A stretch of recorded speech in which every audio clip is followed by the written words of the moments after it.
I moved to Brooksville a few months ago. I was 32 and needed a change from the chaotic city where I lived. I thought a small town would give me peace. The first weeks were nice. I loved the old buildings and the shade from the trees. But I've never stopped thinking about those rainy nights. The rain started one late afternoon. I cuddled in my new studio. The sound of rain against the window felt comforting as I worked. Suddenly, I heard a tapping. It was soft at first. Just the rain, I told myself. A few minutes later it grew louder. It sounded deliberate. I turned to the window but didn't see anything. I shrugged and went back to work. An hour later, the tapping came back. It was constant now, like a child drumming. I glanced at the window again. Nothing. Just the rain dancing on the glass. A chill crept up my spine. Maybe it was just the wind. That night I tried to sleep, but the tapping wouldn't stop. It felt rhythmic. I thought I could hear my name among the raindrops. My heart raced. I wanted to ignore it, to block it out, but I couldn't. As the days turned to weeks, the tapping got worse. I felt like it followed me. Sometimes I thought I saw a shadow pass by my window. I rushed to look outside, but the street stayed empty.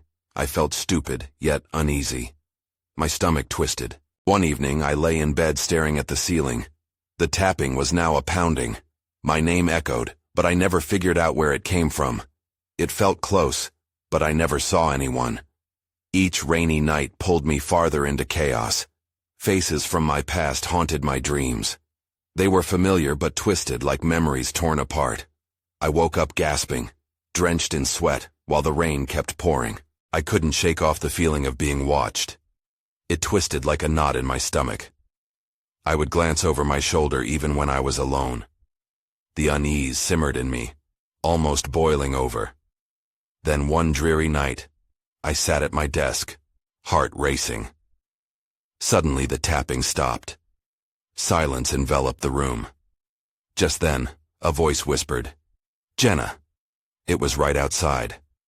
I bolted up and rushed to the window. "Who's there?" I shouted. The street stayed dark and empty. Suddenly, something cold passed through me. In that moment, I thought I saw a figure standing still by an old tree. I instinctively turned around. Nobody was behind me. I held my breath, staring at the empty room, but the uneasy feeling lingered. What was happening in Brooksville? I felt trapped. The history of the town whispered around me. I had to confront this unseen presence. I had to uncover what waited for me in the rain-soaked dark. What would I discover about the past? What haunted Brooksville? And how was I tied to it? The next day I decided to talk to someone who might know more about the town's history. I needed answers. I walked to the local library, hoping the old books would hold secrets. As I entered, the smell of dusty pages hit me. It felt heavy, almost like the shadows I'd been seeing.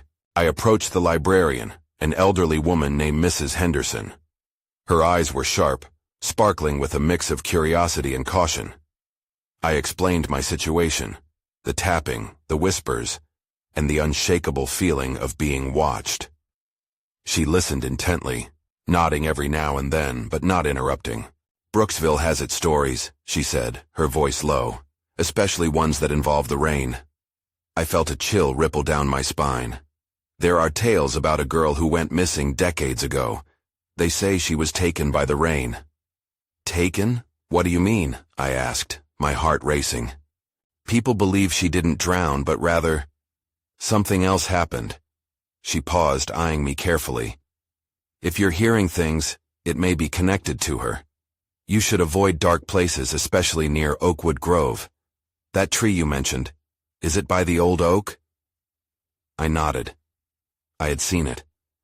It stood there, gnarled and twisted, watching over the street like a sentinel. "What happened to her?" Mrs. Henderson hesitated before responding. "They never found her. Some say her spirit roams the town. Others say she calls out for help in the night." I felt a knot tighten in my gut. The thought of something calling out for help was too much. But why would she call for me? Perhaps you're meant to find out what happened. Or maybe she sees something in you that resonates with her pain. I tried to shake off the feeling. I didn't want to be anyone's savior or the next victim, but I needed to know more. Is there any way to find out what really happened? Mrs. Henderson gestured toward the back of the library. There may be old reports and documents in the archives. You can start there. I nodded, steeling myself. As I walked toward the back, unease flooded my chest. I thought of the tapping and shadows. What if uncovering the truth was even worse? When I entered the archives, a musty smell enveloped me. Piles of papers and old books lined the shelves. I began to sift through them, turning pages stained with age. Hours slipped away. I found newspapers that detailed the girl's disappearance. They described a stormy night when she vanished. Then I stumbled upon a photograph that made my heart stop. It was her, a girl with familiar features. The same dark hair and wide eyes I recognized from dreams. I leaned closer, my breath catching. That's when I saw it. In the background of the photo, the old oak stood. But there was something else. A shadowy figure loomed beneath its branches, barely visible. I felt a creeping sensation, as if the room tightened around me. I backpedaled, knocking over a stack of books. Panic rose within me. Had I awakened something? Suddenly, I heard a faint tapping from behind me, softer than before but unmistakable. I stood frozen, heart racing. Something or someone was calling again. I was determined to find out what it wanted. As I braced myself for the answer, the lights flickered, and everything went dark. I blinked, my eyes struggling to adjust to the darkness. My pulse thudded in my ears. After the lights went out, the only sound was the relentless tapping, now louder and urgent. I strained to locate its source. "Hello?" I called out, my voice trembling. No answer. The darkness felt thick, wrapping around me like a heavy coat. I moved carefully, trying to remember where the shelves were. I reached out, fingers brushing against the cool wood. Then just like that I heard it. A whisper, soft and beckoning. My heart raced even faster. "Help!" It was a voice, familiar yet distant. I shuddered. Was this the spirit Mrs. Henderson spoke about? I had to know. I wove through the aisles, following the sound.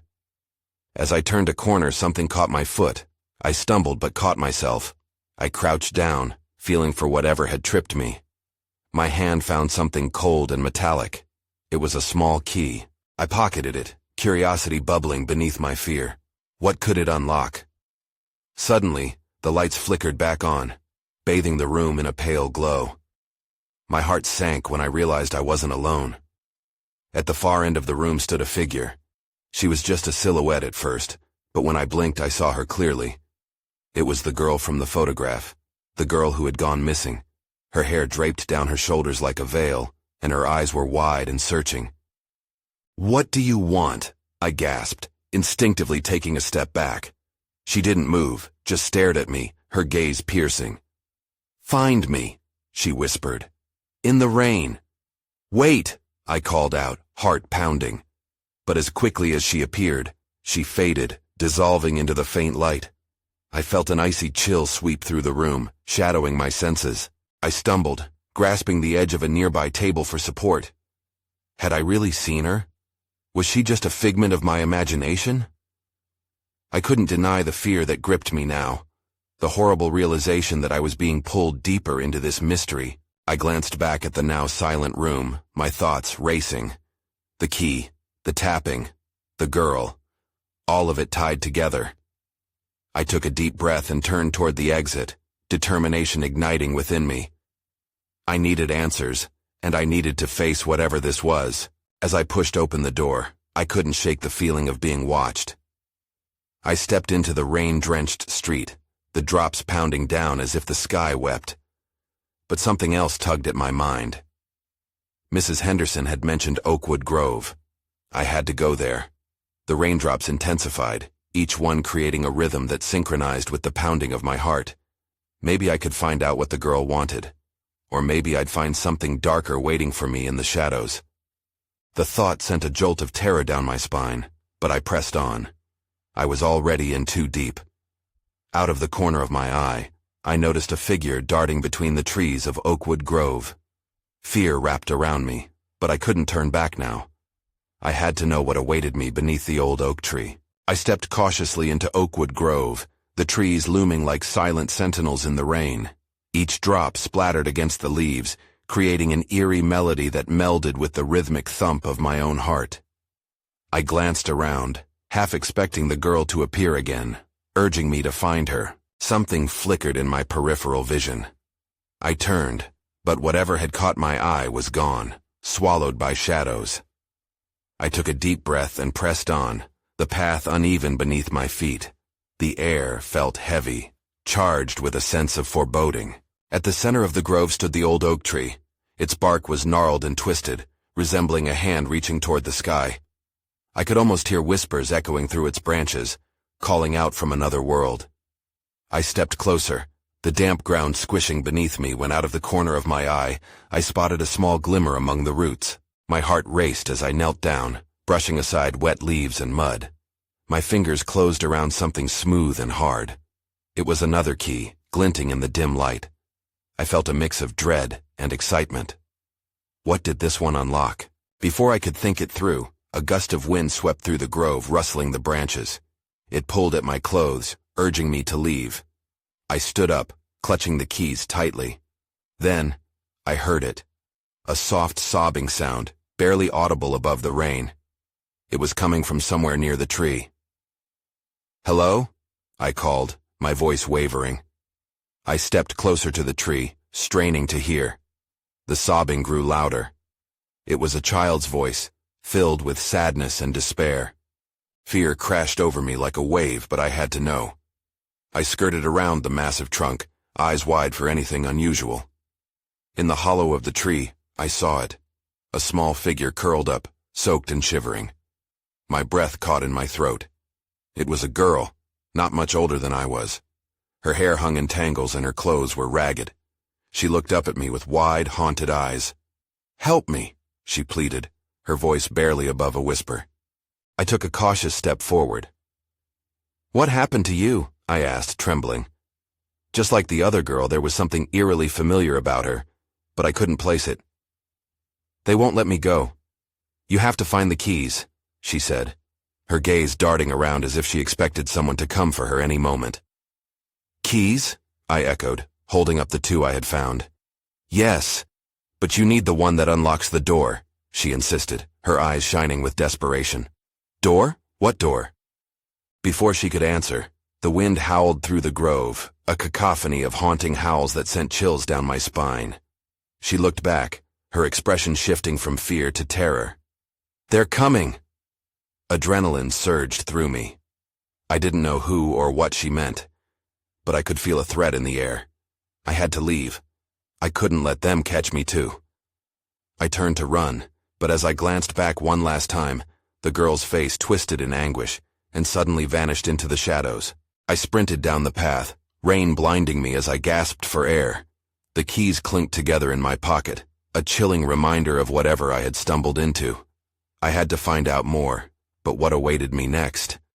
That's when I heard it, a low growl reverberating from behind the trees. I froze. Something was tracking me and I was not alone in the dark. My instincts screamed at me to move, to run as fast as I could. I was still frozen, heart pounding like a drum in my chest. The growl echoed again, low and persistent, crawling up my spine. It sounded hungry, primal. I tore my eyes away from the shadows and sprinted down the path, dodging branches and roots. Rain hammered against my skin, but I couldn't feel it. Terror consumed me. Suddenly I stumbled and fell, pain shooting through my ankle. I glanced back. The growl was closer now, almost a raspy whisper blending with the raindrops.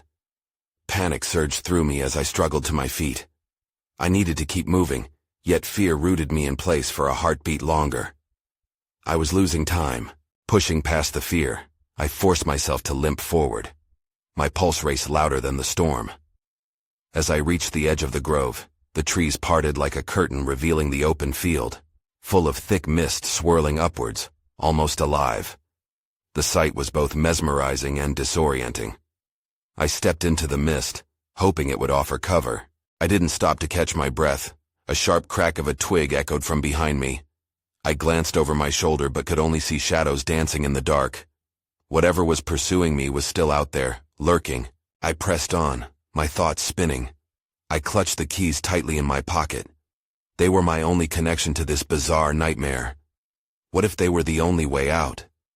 But as I thought about the girl, her fearful eyes urging me to unlock the door, questions swirled in my mind. What door? And what awaited me behind it? The mist thickened, and I felt its coldness wrapping around me. Suddenly I spotted a flicker of light glimmering in the distance. It pulsed gently, like a beacon cutting through the darkness. Hope sparked within me. I had to reach it. With each step, I felt the growl fade into the background. I pushed toward the light, my vision narrowing on that small glowing orb. But just as it came closer, the ground beneath me gave way, and I went tumbling down, landing hard on a stone floor. I gasped, disoriented.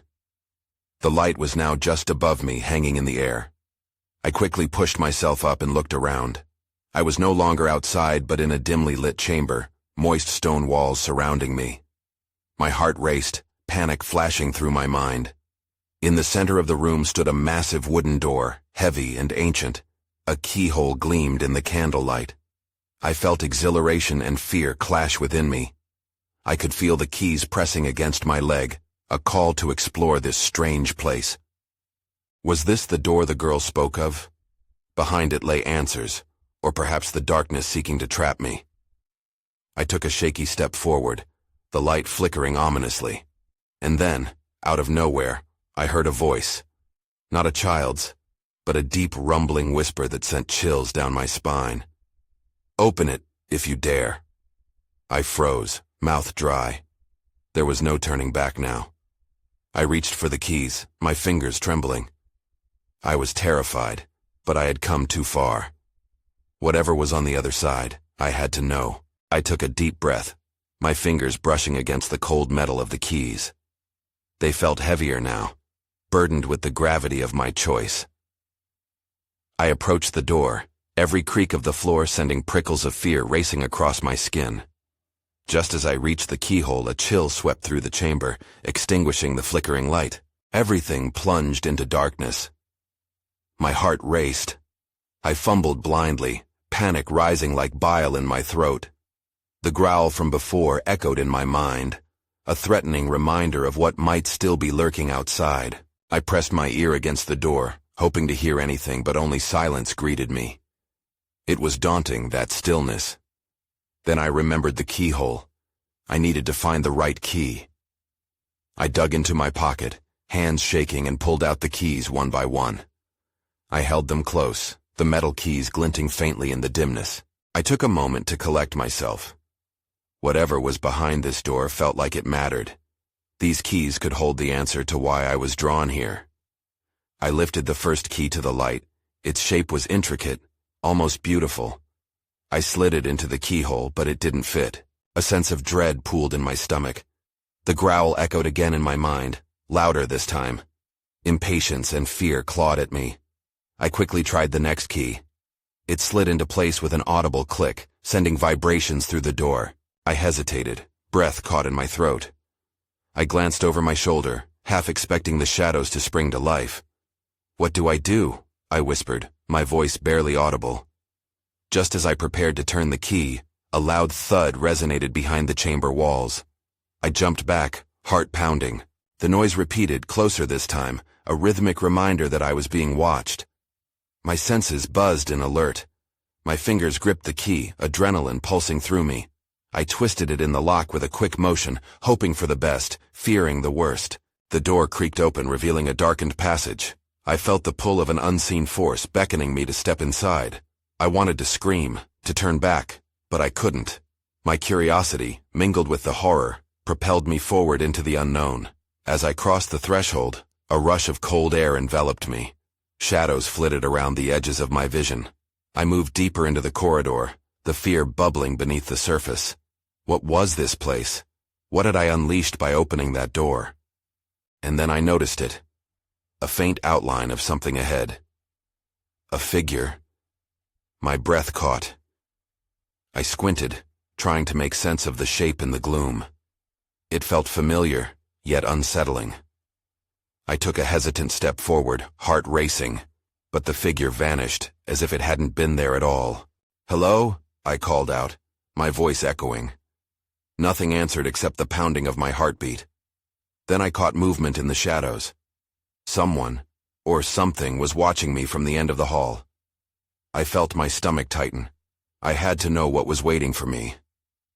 Curiosity pushed me now, more powerful than fear. But with each passing moment, I sensed that whatever lingered in the shadows was not friendly. Then someone, or something, softly whispered my name, sending chills down my spine. I froze again, paralyzed by intrigue and dread. Who were they? What did they want? The urgency clawed at me, and I could feel the deeper darkness closing in. I stood there breathless, the whisper still echoing in my mind. The shadows around me seemed to thicken, pressing in, and I took a faltering step forward. My feet moved almost of their own accord, a desperate need to understand clawing at my insides. The corridor stretched on, stretching into an abyss I couldn't fathom. "Hello?" I tried again, my voice quaking. The only response was an unsettling silence, broken by the damp sound of water dripping somewhere in the distance. I squinted, focusing on the faint outline that had slipped away moments before. I could feel something waiting, watching. Was it hiding? Was it a friend? Or a foe? Another whisper slithered around me, this one clearer than the last. "This way." I shivered. There was a pull, an unseen thread urging me to move deeper into the shadows. I couldn't shake the feeling that whatever lay ahead was tied to the mystery of this place, to the darkness that seemed to envelop me. As I pressed forward, the air grew heavier, and a chill crept into my bones. Each step I took echoed with uncertainty. My mind raced with possibilities, answers or nightmares. I had to know. I glanced over my shoulder, half expecting to see the source of the whispers lurking just beyond my sight. Then a flash caught my eye. I stopped, heart pounding. On the wall, a series of strange symbols glowed faintly, pulsating in the dim light. They looked ancient, like runes, their meanings obscured by the layers of dust and decay. My fingers itched to touch them, to decipher their secrets. Were they a warning or an invitation? I reached out but hesitated. The whispers returned, more frantic now. "Hurry." They sounded almost desperate, urging me on. With a deep breath, I pressed my palm against the cool stone wall. The moment I made contact, a surge of energy shot through me, a mix of warmth and dread. The symbols flared brightly, illuminating the corridor for a fleeting moment before plunging me back into darkness. A low growl reverberated through the air, primal and hungry. I yanked my hand back, fear engulfing me. I knew I had awakened something. Whatever presence had awaited my arrival was now more apparent, looming just out of sight. The air crackled with tension. Then I felt it, a weight behind me, like a shadow breathing down my neck. I spun around, eyes wide, but there was nothing there. Just the whispers, now a cacophony of voices, each vying for attention, drowning me in a sea of confusion. "You shouldn't have come," one voice sighed, heavy with regret. Panic surged. I turned to run, but before I could make it, something icy gripped my arm. I cried out, instinctively pulling away, but the grip tightened. "Stay!" the voice hissed right in my ear. I whipped around, panic flooding my veins. That's when I saw it, a figure dark and formless hovering inches from me. I felt my breath hitch, fear rooting me to the spot. It was waiting for something, perhaps a decision. I had to escape, but the darkness was alive, pressing against me, wrapping around my thoughts, suffocating. But just as I opened my mouth to scream, the lights flickered back to life. The figure dissipated, leaving only a haunting chill in its wake. I stood alone, heart racing, realizing that whatever had been there was still very much present. I needed to get out, but I couldn't shake the feeling that I wasn't alone. I took a shaky step back, suddenly aware that the hallway was shifting, the shadows morphing. I could feel it again, a presence lingering just outside the reach of the fading light. And I knew I had to find a way to escape before whatever it was returned. The urgency thrummed through me. I had to keep moving. I turned on my heel and sprinted, my heart pounding in my chest. The whispers became a chorus behind me, urging me to stop, to listen. But I couldn't. I needed to escape. The shadows writhed and twisted, crawling along the walls like sinister vines. I pushed myself harder, ignoring the ache in my legs. As I ran, my eyes darted around the space. I needed a way out, a door, a window, anything. The corridor seemed endless, stretching into more darkness. My breath came out in ragged gasps. I could feel the presence trailing me, just out of sight, but close enough to send chills skittering down my spine. Suddenly I caught sight of a door at the end of the corridor. It was ajar, casting a narrow sliver of light into the darkness. Hope surged within me, propelling me forward. I reached the door, my hands shaking as I pushed it open. The light from the room spilled out, wrapping around me like a warm embrace, a stark contrast to the icy grip of the hallway. I stepped inside, closing the door behind me with a thud. For a moment, I let out a breath I didn't realize I'd been holding. The warmth was comforting, but I was still aware of the whispers creeping beneath the door, restless and unsettling. The room was small and cluttered, filled with old furniture draped in white cloths. Dust motes danced in the beams of light, and the air smelled stale. I stepped further inside, searching for escape routes, windows, another door, anything. A large bookshelf stood against one wall, its shelves sagging under the weight of forgotten tomes. As I explored, a glint caught my eye. I turned to see a small mirror hanging on the wall, cracked but still reflective. I peered into it, looking for some sign of life. What stared back at me looked weary and frightened. A shiver ran down my spine, not from fear but from something primal, something I couldn't quite place. That's when I spotted it, a shadow flitting behind me in the mirror's reflection.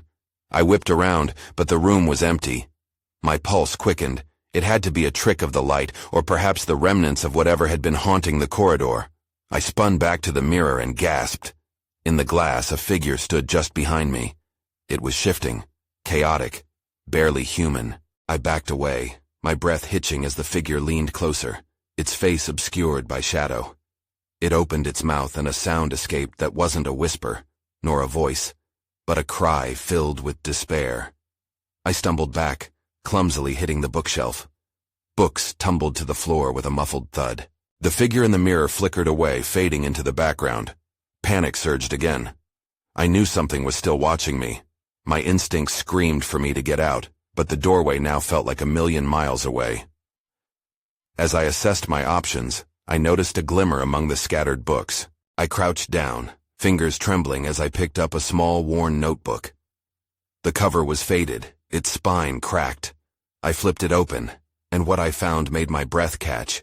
Scrawled in frantic handwriting was a collection of notes. They seemed to speak of rituals, of summoning, and of warnings. My hands shook as I read. I had walked into something much larger than myself.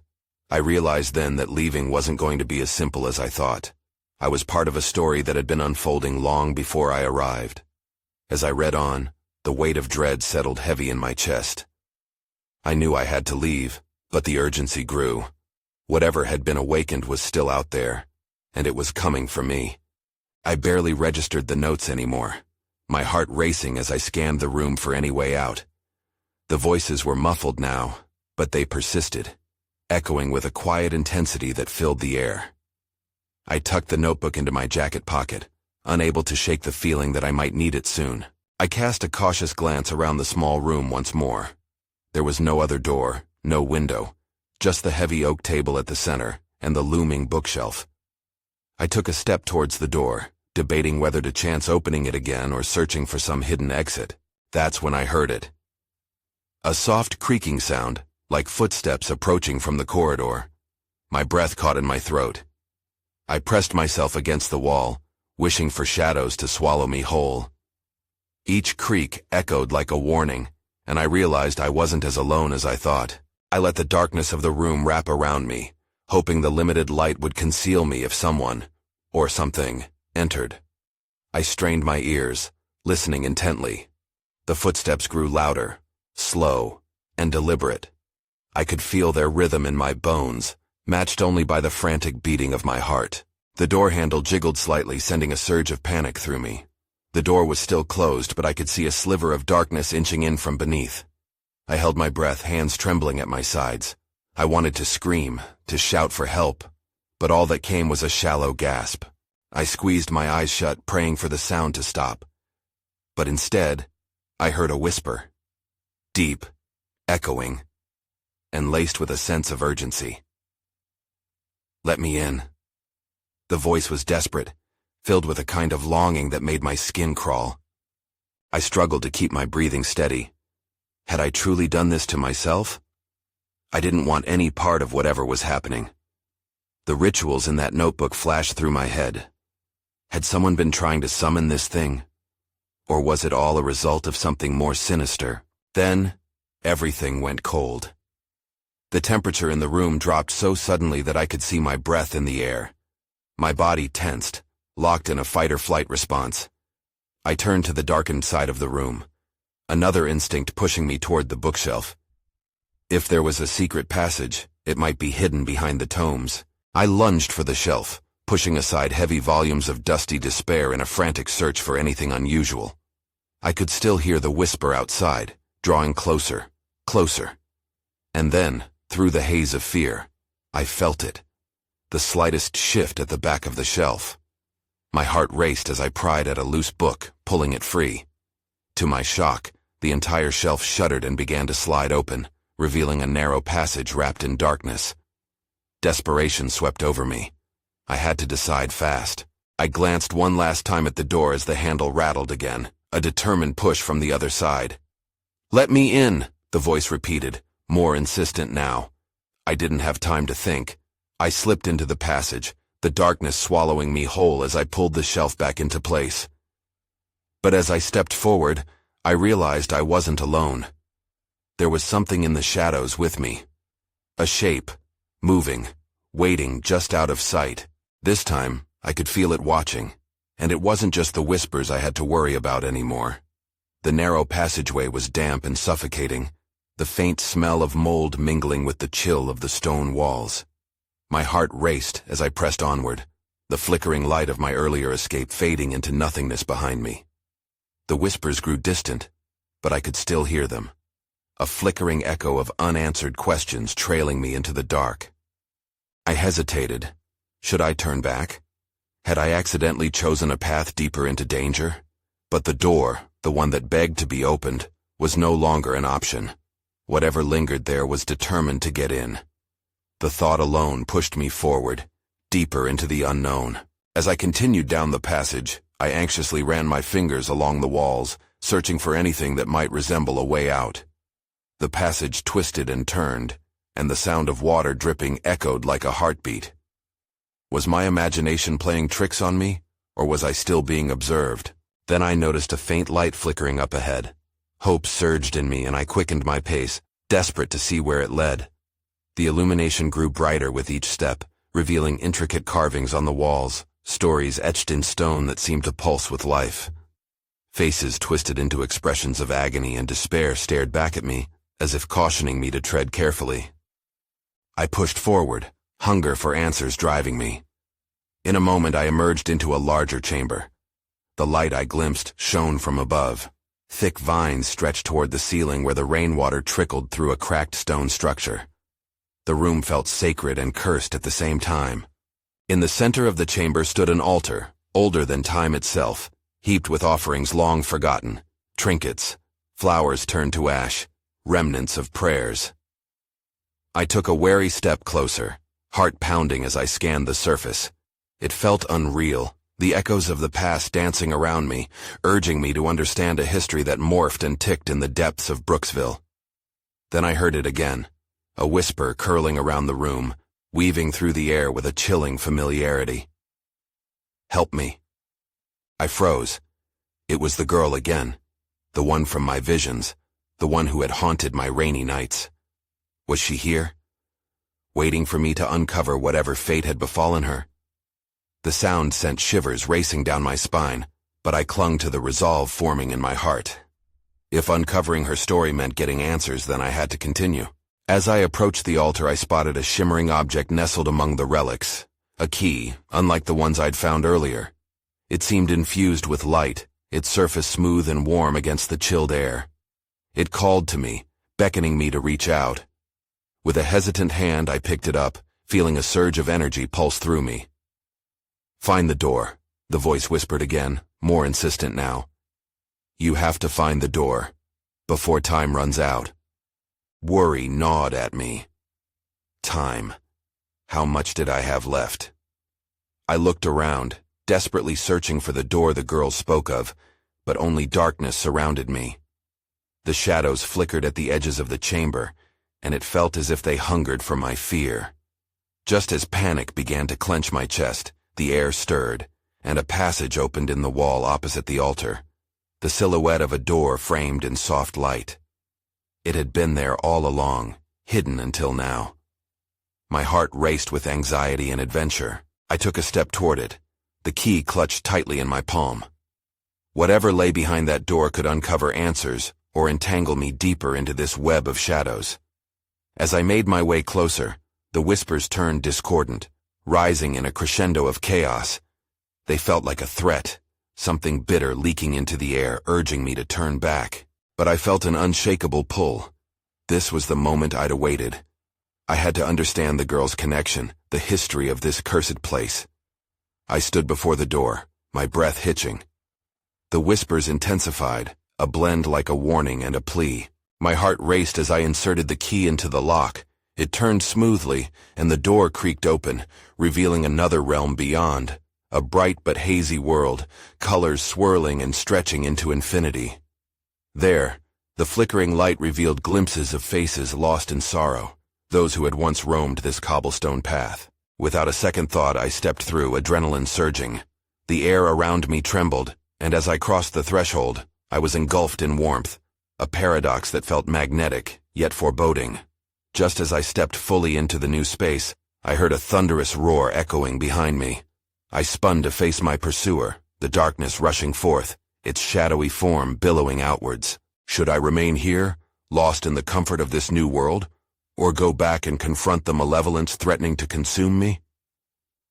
I hesitated, realizing my journey wasn't finished. I turned and ran further into the light, knowing that whatever awaited me here would unravel the truth of Brooksville, of the girl, and of myself. As I moved forward, questions loomed large in my mind. Was this the end, or just the beginning? Would I find salvation or destruction? But answers, as elusive as shadows, remained just out of reach.